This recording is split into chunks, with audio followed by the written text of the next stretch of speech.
शिवसैनिकांच्या हितासाठी उद्धव ठाकरे आणि एकनाथ शिंदेंनी एकत्र यावं, गजानन कीर्तिकरांचं पुढारी न्यूजवर आवाहन.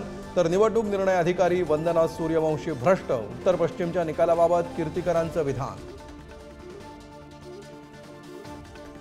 सुप्रिया सुळे मोदींपेक्षा अधिक मताधिक्यानं विजयी, मोदींना माहिती नाही बारामतीची गॅरंटी, शरद पवारांचा पंतप्रधानांना टोला.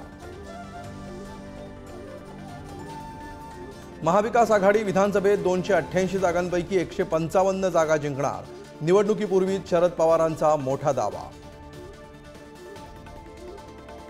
प्रकाश आंबेडकरांनी घेतली ओबीसी नेते लक्ष्मण हाकेंची भेट, तर वडेट्टीवारांचा उपोषण स्थळावरून मुख्यमंत्र्यांना फोन, काळजी घेण्याचं शिंदेंचं उपोषणकर्त्यांना आवाहन. बिहारच्या पाटणा हायकोर्टाचा नितीश कुमार सरकारला दणका, SC ST ओबीसींना 65% आरक्षण देण्याचा निर्णय रद्द, नितीश कुमार सरकार सर्वोच्च न्यायालयात जाणार का याकडे लक्ष.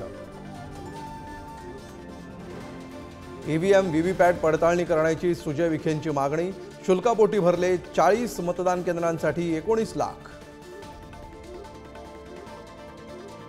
अरविंद केजरीवाल यांना कथित मद्य विक्री घोटाळ्यात जामीन मंजूर, राऊज एव्हेन्यू कोर्टाकडून 1 लाखांच्या जात मुचलक्यावर अंतरिम जामीन.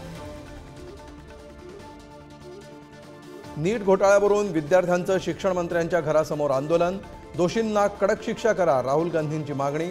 तर मोदी विद्यार्थ्यांशी आता परीक्षा पे चर्चा करतील का, आदित्य ठाकरेंचा सवाल. पालघरमधील बहुचर्चित वाढवण बंदराला मंजुरी, केंद्राच्या पहिल्याच कॅबिनेटमध्ये मोठा निर्णय, स्थानिक मच्छीमारांचा मात्र बंदराला विरोध.